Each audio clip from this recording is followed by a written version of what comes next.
One day in Geneva, that's all it took. One day to feel like I've been missing this my whole life.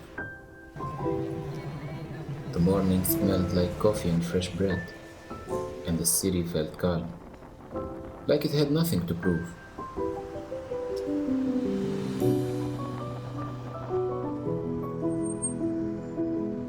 I wandered, I got lost, and somehow between the water and the mountains, I found a strange kind of peace.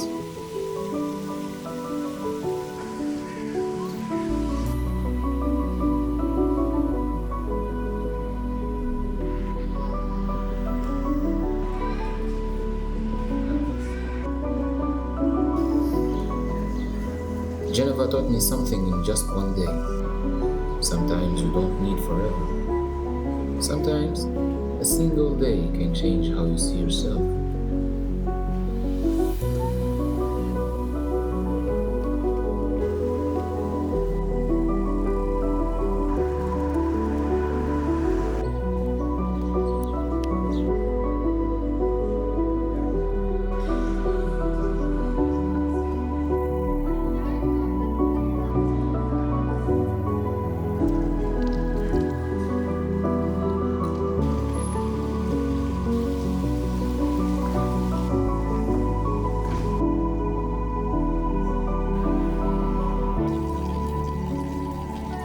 One day in Geneva, and the peace of my heart stayed here.